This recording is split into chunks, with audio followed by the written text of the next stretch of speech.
환대라는 말이 있습니다. 단순히 친절하게 대한다라는 말이 아니라 낯선 사람이나 손님을 정성껏 맞이하고 대접할 때 쓰는 말이 이 환대입니다.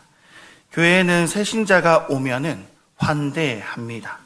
우리 교회는 새신자가 올 때마다 환영의 박수를 쳐주면서 환대를 해주고 있는데요. 저는 처음 오는 성도님들께 부담스럽지 않게 잘 환대해 준다라고 생각합니다. 그런데 제가 속해 있는 단체에서는 조금 독특한 환대 문화가 있습니다. 그것은 바로 박수를 치며 이름을 불러주는 문화입니다. 제가 일부 예배 때도 이걸 혼자서 했었는데요. 상당히 민망합니다. 그래서 약간의 호응을 해주시면 정말 감사하겠습니다. 제가 속해 있는 단체에서는 처음 오는 그 청년들에게 자신이 소개를 하면 이렇게 환대를 해주고 있습니다. 예를 들어서 저는 최승재 목사입니다 라고 하면은 최승재 목사님 사랑합니다, 이런 식으로 환대를 해주고 있습니다. 감사합니다. 일부 예배 때 이거 하는데 너무 부끄러웠습니다. 그런데 반응해 주셔서 감사합니다. 이처럼 누군가를 환대한다는 것은 굉장히 좋은 일입니다. 근데 환대를 받는 입장에서는 어떤 사람들은 이것을 굉장히 즐기는가 하면은 어떤 사람은 굉장히 부담스러워합니다. 왜 부담스러워할까요? 다양한 이유들이 있을 수 있겠지만 제가 생각하기에는 오늘날 우리가 살아가는 사회가 갈수록 이 환대하는 문화가 사라져가고 있기 때문입니다. 1990년대 때부터 1인 가구가 조금씩 늘기 시작한 우리나라는 현재 전체 가구의 3분의 2가 1인 가구라고 합니다. 다시 말해 혼자 사는 집이 엄청 많다라는 겁니다. 1990년대 때만 하더라도 전체 가구 중 9%였던 1인 가구가 현재는 35%까지 늘어났으니 얼마나 많은 사람들이 혼자 집에서 살아가고 있는지를 짐작할 수가 있습니다. 그러다 보니 많은 사람들이 집에서부터 환대를 받으며 살아가야 하는데도 불구하고 그러지 못한 채 살아가고 있습니다. 물론 환대를 받아본 경험이 전혀 없는 것은 아닙니다. 그러나 환대를 자주 받지 못하다 보니 아무래도 낯선 곳에서 환대받는 것이 어색할 수밖에 없는 것이 오늘날 한국 사회입니다. 그래서 요즘 혼자 사는 직장인들은요, 애완동물을 키우는 것이 유행이라고 합니다. 왜냐하면 힘든 일과를 마치고 집에 돌아왔을 때 누군가가 자신을 환대해줬으면 좋겠는데 환대해주는 사람이 없으니 애완동물에게 환대를 받는 겁니다. 감사하게도 저는 애완동물을 키우지 않습니다. 아직 싱글이긴 하지만 부모님과 함께 살기 때문에 덜 쓸쓸해서 동물에게 환대를 받고 살아가지는 않습니다. 이러한 시대 속에 살아가는 우리는 어색하긴 하지만 교회라는 공동체는요, 참 많은 사람들을 환대하고 있습니다. 왜냐하면 그만큼 한 영혼을 귀하게 보기 때문입니다. 그런데 오늘 성경에 보니까 예수님을 환대하는 한 인물이 나옵니다. 그것이 누구입니까? 삭개오라는 인물입니다. 삭개오가 예수님을 환대하고 있는 장면이 오늘 본문 5절과 6절에 나오는데 우리 한번 함께 읽어보도록 하겠습니다. 5절과 6절 말씀을 우리 함께 읽겠습니다. 시작. 예수께서 그곳에 이르사 쳐다보시고 이르시되 삭개오야 속히 내려오라. 내가 오늘 내 집에 유하여야 하겠다 하시니 급히 내려와 즐거워하며 영접하거늘. 여리고에 도착한 예수님은 삭개오를 발견하고 내가 오늘 네 집에 유하여야 하겠다라고 말합니다. 그러자 삭개오는 기쁜 마음을 감추지 못한 채 달려가 예수님을 자신의 집으로 모십니다. 다시 말해 환대하고 있는 겁니다. 삭개오와 예수님이 만났던 곳은 여리고라는 곳입니다. 이 여리고는 이스라엘 동쪽에 위치한 성이자 관문으로 이스라엘에 들어가기 위해서는 반드시 거쳐야만 하는 곳이었습니다.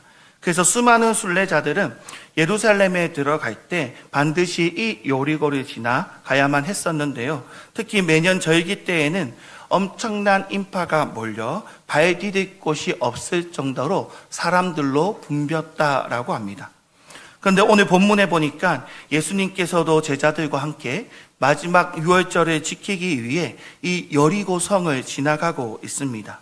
그리고 수많은 사람들이 지켜보는 가운데 삭개오는 예수님을 자신의 집으로 환대하고 있는 겁니다. 그렇다면 삭개오는 어떤 인물일까요? 본문 2절에 그것이 나오는데 우리 2절 말씀을 한번 또 함께 읽어보도록 하겠습니다. 읽겠습니다. 삭개오라 자가 있으니 세리장이요 또한 부자라. 이 말씀에 보니까 삭개오는 세리장이자 부자라고 말합니다. 세리장이라는 것은 로마 정부를 대신해 이스라엘 백성들에게 세금을 거두는 사람을 말합니다. 그런데 삭개오는 그 사람들 중에서도 세리장이라고 불릴 정도로 한 지역을 전체 총괄했던 인물이었던 것 같습니다. 그리고 그는 부자라고 불릴 정도로 돈이 많은 인물이었습니다. 그가 어떤 방법으로 재산을 쌓았는지는 정확하게는 알 수 없지만 사람들은 그를 죄인이라 부르며 굉장히 싫어했던 것을 봤을 때 마치 그가 정당한 방법이 아닌 부정한 방법으로 돈을 모았던 것처럼 성경은 우리를 보게 만듭니다. 이러한 생각에는 좀 한 가지 의문점이 있습니다. 그것은 바로 삭개오가 부자라고 했음에도 불구하고도 사람들에게 죄인이라 불릴 정도로 평판이 좋지 않았다라는 것입니다. 성도님들도 알다시피 사람들은 일반적으로 돈을 좋아합니다. 저도 목사이지만 좋아합니다. 저희 담임 목사님도 좋아할 거라 확신합니다. 그러다 보니 죄송합니다. 그러다 보니 돈 많은 친구도 좋아하고 내가 개인적으로 잘 모르더라도 부자라고 하면 일단 부러운 눈으로 쳐다보며 존경하는 것이 우리 마음입니다. 그리고 어떻게 하면 돈을 더 많이 벌 수 있는가를 굉장히 궁금해합니다. 아마 여기 계신 성도님들도 대부분 그럴 거라고 생각합니다. 왜냐하면 목사인 저도 마찬가지이지만 우리들 중에는 돈을 싫어하는 사람이 아무도 없기 때문입니다. 죄송합니다. 거룩한 강단에서 너무 돈 얘기를 해서 너무 죄송합니다. 근데 이것이 오늘날 우리가 살아가고 있는 현실이 아닐까라고 생각합니다. 그만큼 우리는 이 물질이라는 것, 돈과는 뗄래야 뗄 수 없는 관계 속에서 살아가고 있기 때문입니다. 그렇게 우리는 돈을 좋아하는 만큼 사실 부자도 굉장히 좋아합니다. 그런데 이러한 생각은 이스라엘도 마찬가지였던 것 같습니다. 그래서 예수님 당시 유대인들이나 현대를 살아가는 유대인들은 많은 물질을 소유한 사람을 하나님께 축복을 받았다라고 생각합니다. 그리고 그와는 반대로 경제적으로 힘들고 어렵게 살아가는 사람들에 대해서는 하나님께 저주받았다라는 생각이 있습니다. 유대인들의 이러한 인식을 생각해 볼 때 부자인 삭개오는 사람들에게 죄인이라 불리는 것이 아니라 오히려 존경받고 존중받아야 하는 인물이었습니다. 왜냐하면 그는 하나님께 축복을 받은 사람이었기 때문입니다. 그리고 또한 삭개오는 자신의 외형적인 모습으로 인해 사람들에게 무시를 당했던 것 같습니다. 우리 3절 말씀을 한번 같이 읽어볼까요? 우리 3절을 함께 읽어보도록 하겠습니다. 시작. 그가 예수께서 어떤 사람인가 하여 보고자 하되 키가 적고 사람이 많아 할 수 없어. 여기 보니까 삭개오는 키가 작은 사람이었다라고 말합니다. 예나 지금이나 신체가 작은 사람들은 다른 사람들에게 무시당하기가 쉽습니다. 저는 어릴 때부터 워낙 덩치가 컸기 때문에 지금도 매우 큽니다. 그래서 정장이 좀 많이 작습니다. 그래서 죄송합니다. 그렇기 때문에 사람들에게 이렇게 모르는 사람들에게 무시를 당해 본 적은 없습니다. 하지만 제 주변에 있는 약간 키가 작고 왜소한 사람들은 자신의 어떤 그 외형적인 모습으로 인해 은근히 무시당하며 살아가는 것을 종종 듣기도 합니다. 이는 삭개오도 마찬가지였던 것 같습니다.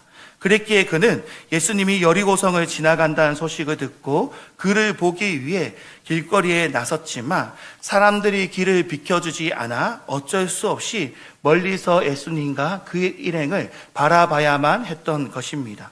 이처럼 삭개오는 키가 작다는 것과 셀이 없다라는 이유로 인해 사람들에게 존중받지 못한 채 무시당하며 살아가고 있었던 것입니다. 그렇다면 이러한 삭개오는 왜 예수님을 보기 원했을까요? 삭개오는 여러 사람들을 통해 예수님에 대한 소문을 들었던 것 같습니다. 그래서 그는 예수님이 어떤 분이신가를 직접 보기 위해 이 길거리로 나섰던 것입니다. 하지만 그는 예수님 보기 위해 몰려든 수많은 인파들로 인해 예수님을 가까이서 보지는 못하고 멀리서만 바라봐야만 했던 것입니다. 저는 현재 동의대라는 캠퍼스에서 평일에 사역하고 있습니다. 동의대 근처에 와보신 분들은 아실 텐데요. 이 동의대는 산에 있습니다. 어느 정도 산에 있냐면은 전국에서 가장 경사가 높은 캠퍼스를 동의대라고 합니다. 그리고 보통은 다른 일반적인 학교들은 산 정상에 학교를 지어놓고 학교에 도착하면 거의 평지처럼 다닐 수가 있거든요. 근데 동의대는 학교를 수직으로 세워놨습니다. 그래서 건물과 건물을 다니려면은 등산을 해야 하는 곳이 동의대입니다. 그런 동의대에 1년에 한 번 있는 대학 축제 때에 뉴진스라는 아이돌이 왔습니다. 아마 우리 성도님들 중에는 대부분 모르실 텐데요. 성도님들의 손자나 손녀들이 2년 전에 굉장히 좋아했던 연예인이 이 뉴진스라는 연예인입니다. 저는 제가 그때 그 뉴진스를 보기 전까지는 그들이 얼마나 인기가 있는지 몰랐는데 동의대 뉴진스가 온다고 하니까 부산에 있는 모든 청년들이 그 뉴진스를 보기 위해 몰려왔었습니다. 동의대 역에서부터 학교 정상까지 택시랑 차들이 일로로 쫙 서 있는데요. 보통 때도 이제 등교할 때도 항상 이 차가 많은 구역이긴 하지만 저는 그 부산에서 그렇게 차가 많은 것은 거의 처음 봤었습니다. 그래서 저녁 7시, 8시가 되었음에도 불구하고도 교통정리가 안 되니까 경찰관들이 나와가지고 직접 그 교통을 정리할 정도로 수많은 인파가 몰렸습니다. 전 그것을 보면서 이 뉴진스가 굉장히 인기가 엄청나구나라는 것을 처음 알았습니다. 근데 예수님은 그런 뉴진스와는 비교가 되지 않을 정도로 당시 유대인들에게 엄청나게 인기가 있었습니다. 왜냐하면 유대인들이 그토록 기다리던 메시아가 예수님이라고 생각하며 따르는 무리들이 있었기 때문입니다. 그래서 예수님이 여리고성에 들어온다는 소식을 알았을 때에 그 예수님을 따르는 사람들이 예수님을 보기 위해 그 여리고성에서 기다리고 있었던 것이죠. 삭개오는 그러한 상황 속에 예수님을 보기 위해 거리로 나섰습니다. 그러나 아까도 얘기했듯이 그의 왜소한 체격과 좋지 않은 평판으로 인해 그는 예수님을 가까이서 볼 수 없었습니다. 그래서 그는 예수님을 보기 위해 대로변에서 조금 떨어져 있는 곳에 있는 돌무화과 나무라는 곳에 올라가 예수님을 멀리서 지켜봐야만 했던 겁니다. 돌무화과 나무는 시카모어 나무라고 불리는 나무로 몸통이 굵고 잎이 무성하며 가지가 옆으로 길게 뻗은 나무라고 합니다. 그래서 키가 작고 왜소한 체격을 가진 삭개오가 이 나무에 올라가면 사람들의 눈에는 잘 띄지 않으면서도 자리만 잘 잡으면 예수님을 잘 볼 수 있었던 것입니다. 그만큼 삭개오는 예수님을 간절히 보기 원했던 겁니다. 삭개오의 이러한 모습은 누가복음 18장에 나오는 부자 관리와는 비교됩니다. 누가복음 18장에 보면 한 부자 관리가 나옵니다. 그는 삭개오와 마찬가지로 예수님을 간절히 보기 원했는데 그가 보기 원했던 이유는 어떻게 하면 영생을 얻을 수 있는가에 대해서 예수님께 질문을 하기 위해서였습니다. 근데 그는 그토록 보기 원했던 예수님을 만나 자신이 알고 싶었던 영생을 얻는 방법을 들었음에도 불구하고 그는 예수님께 환대받지 못한 채 돌아가야만 했습니다. 왜냐하면 그는 예수님보다 돈을 더 사랑했기 때문입니다. 그에 비해 삭개오는 예수님께 환대를 받습니다. 그래서 예수님은 돌무화과 나무에 올라가 몸을 숨기고 자신을 보고 있는 삭개오를 향해 내려오라라고 말한 것입니다. 그리고 예수님은 삭개오를 향해 오늘 내가 네 집에 유하여야 하겠다라고 말하며 자신이 먼저 삭개오에게 다가가 환대하는 것을 볼 수가 있습니다. 이러한 예수님의 환대에 삭개오는 즉시 나무에서 내려와 즐거운 마음으로 예수님을 영접합니다. 다시 말해 삭개오 또한 예수님의 환대에 환대로 반응하는 것을 볼 수가 있습니다. 그러나 우리가 기억해야 할 사실은 삭개오가 예수님을 환대하기 이전에 예수님께서 먼저 그를 환대했다라는 것입니다. 사랑하는 성도님들, 예수님은 삭개오를 부르기 전부터 그를 알고 있었을까요? 몰랐을까요? 예, 우리는 알고 있었을 것이라고 확신합니다. 왜냐하면 예수님께서는 육신의 몸을 입고 인간으로 이곳에 오셨지만 그분은 하나님이시기 때문입니다. 그래서 예수님은 삭개오를 알고 있었기 때문에 이 여리고성에 들어왔을 때부터 다른 사람들은 찾지 않고 그를 먼저 찾아가 환대하는 것 가운데 삭개오의 집으로 향했던 것입니다. 이처럼 처음 우리가 보기에는 삭개오가 예수님을 환대하며 자신의 집으로 초대한 것 같지만 사실은 예수님께서 삭개오를 먼저 환대하며 다가가신 것을 발견할 수가 있습니다. 사랑하는 성도님들, 성도님들 또한 삭개오처럼 예수님의 환대가 있었기에 이곳에서 하나님을 예배하고 있음을 믿으시길 바랍니다. 만약 예수님의 환대가 없었다라면 우리들 중 어느 누구도 이 자리에 있을 수 없었을 것입니다. 왜냐하면 예수님의 환대가 없이는 하나님을 예배하고자 하는 마음이 우리 안에는 생기지 않기 때문입니다. 우리는 우리 스스로 선택해 하나님을 예배한다라고 생각합니다. 겉으로 보면은 이 말이 맞습니다.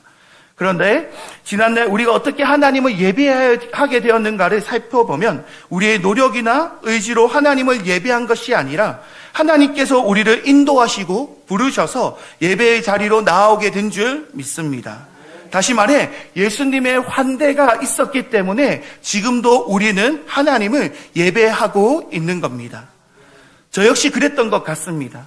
고등학교 3학년 때 예수님을 영접한 저는 그전까지 교회에 갔던 이유는 친구들과 놀기 위해서입니다. 그런데 고등학교 3학년 때 그렇게 가기 싫었던 여름 수련회를 참석하면서 제 인생은 바뀌기 시작했습니다. 왜냐하면 그 수련회에서 예수님을 인격적으로 만났을 뿐만 아니라 예수님을 믿기로 결단했기 때문입니다. 그 수련회 이후 제 신앙생활은 많은 변화가 있었습니다. 친구들과 어울리기 위해서 교회를 가는 것이 아니라 하나님을 예배하기 위해서 교회를 나가기 시작했던 것입니다. 그렇기 때문에 중고등부 예배만 친구들 보려면 중고등부 예배를 가야 되니까 학생의 예배만 드리고 있었는데 어느 순간 보니까 대회에 참석해서 예배를 드리고 있는 제 모습을 발견할 수 있었고 수요 예배도 가고 토요 기도회도 가고 더 나아가서는 교회에서 예배가 없을 때에는 청년들끼리 모여서 드려지는 다양한 예배나 집회에 참석함으로 말미암아 참 많은 예배의 자리 가운데 사모하는 마음으로 나아갔던 제 모습이 있습니다. 사랑하는 성도님들, 이처럼 우리가 하나님을 예배하는 것은 내 의지로 예배를 드리는 것 같지만 결코 우리의 의지로만 예배를 드리는 것은 아닙니다. 하나님의 놀라운 은혜와 섭리가 있었기 때문에 우리는 그 하나님 앞에서 지금 이 자리에서 예배를 드릴 수 있는 것입니다. 이 사실을 늘 기억하며 하나님을 예배하는 것 가운데 감사와 찬양이 가득 넘쳐나는 삶을 살아가는 우리 성광교회 성도님들 한 분 한 분 되어지시기를 주님의 이름으로 축복합니다. 성도님들이 어떠한 이유에 의해서 지금 이곳에서 예배를 드리고 있는지는 모릅니다. 그러나 분명한 사실은 하나님께서 성도님들 한 분 한 분을 이곳으로 부르시고 환대하셔서 성도님들 모두가 하나님을 예배하고 있다라는 것입니다. 이 사실을 늘 기억하며 우리 성광교회 가운데 하나님을 진정으로 예배하는 예배자가 날마다 세워져가는 은혜가 있기를 주님의 이름으로 축복합니다. 그런데 예수님이 삭개오의 집에 들어가는 모습을 본 사람들은 예수님을 비난하고 있습니다. 우리 7절 말씀을 한번 같이 읽어볼까요? 우리 7절 말씀을 함께 읽어보도록 하겠습니다. 시작. 무사람이 보고 수군거려 이르되 저가 죄인의 집에 요하려 들어갔도다 하더라. 여기서 수군거린다라는 말은 바리새인들과 사두개인들이 예수님을 비난했던 것처럼 삭개오의 집에 들어가는 예수님을 비난했다라는 말입니다. 지금도 그렇지만 유대인들은 죄인들과 함께하는 것을 싫어합니다. 왜냐하면 자신들의 정결을 위협할 뿐만 아니라 과거 하나님께 범죄함으로 말미암아 뿔뿔이 흩어진 기억이 있기 때문에 그들은 죄에 대하여 매우 민감하게 반응하는 것입니다. 그러나 예수님은 이러한 비난에도 불구하고 삭개오의 집으로 향합니다. 그리고 그곳에서 예수님은 삭개오의 믿음의 고백을 듣는 것을 볼 수가 있습니다. 우리 8절 말씀도 함께 읽어보도록 하겠습니다. 8절입니다. 삭개오가 서서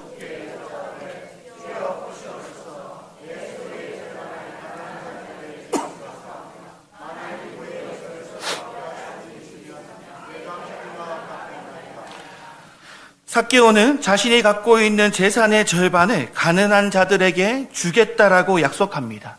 그리고 또한 다른 사람의 것을 빼앗은 것이 있으면 4배로 갚겠다라고 예수님께 고백하고 있습니다. 삭개오의 이러한 고백을 들은 예수님은 오늘 구원이 이 집에 이르렀다라고 선언합니다. 예수님께서 삭개오의 집에 머문 것은 구원이 삭개오에게 임한 것이었습니다. 왜냐하면 구원 그 자체이시며 하나님 나라 복음 그 자체이신 예수님께서 삭개오에게 임했기 때문입니다. 그렇게 누가복음의 저자는 의도적으로 삭개오가 예수님을 영접했다라고 말하고 있습니다. 삭개오가 예수님을 영접했다라는 것은 예수님을 자신의 집으로 받아들였다라는 의미입니다. 하지만 그 안에는 자신을 환대해 주시는 예수님을 삭개오가 믿음으로 받아들였다라는 의미도 함께 가지고 있습니다.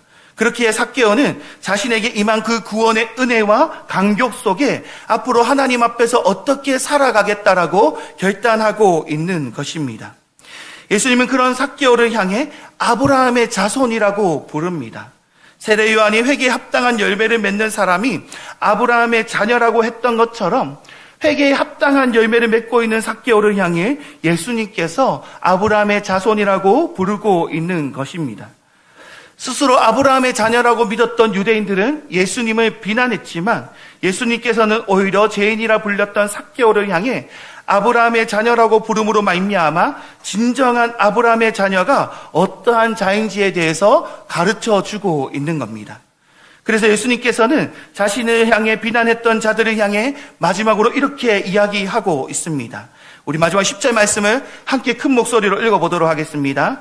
시작. 아멘.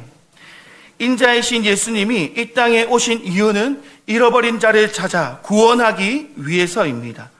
그래서 예수님은 잃어버린 자였던 삭개오를 찾아가 환대하며 아브라함의 자손으로 회복시켜 주셨던 것입니다.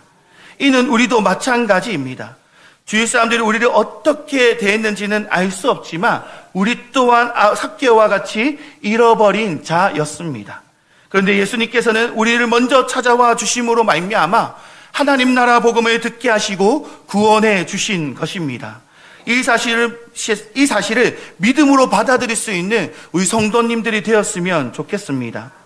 수많은 사람들은 자신이 먼저 예수님을 찾았다라고 생각합니다. 그러나 사실은 우리가 먼저 예수님을 찾은 적은 없습니다. 항상 예수님께서 먼저 우리를 찾아와 주시고 환대해 주시며 맞아 주신 것입니다. 그 예수님께서는 지금도 우리를 환대하기 위해 기다리고 있는 줄 믿습니다. 그렇게 우리를 환대해 주시는 그 예수님 앞에 날마다 나아가 그분의 사랑과 은혜를 충만히 누리며 살아가는 우리 사랑하는 성강교회 모든 성도님들이 되어지기를 주님의 이름으로 축복합니다. 그럴 때 우리는 우리를 향하신 하나님의 마음이 무엇인지를 더 깊이 깨달을 수 있습니다. 그리고 또한 잃어버린 영혼을 향한 주님의 마음이 무엇인지를 깨달아 우리의 삶에 그것을 실천하며 살아가게 되는 겁니다. 잃어버린 영혼을 향한 주님의 마음을 알아간다라는 것은 단순히 말로만 설명되는 것이 아닙니다. 하나님과의 관계 속에서 주님의 마음을 깨달아갈 때 우리는 한 영혼을 향한 주님의 그 간절한 마음을 알아갈 수 있는 겁니다. 이 사실을 기억하며 우리를 환대해 주시는 주님 앞에 날마다 나아가 잃어버린 영혼을 지금도 찾고 계시는 그 주님의 마음을 더 깊이 깨달아가는 우리 사랑하는 성원교회 모든 성도님들이 되어지기를 주님의 이름으로 축복합니다.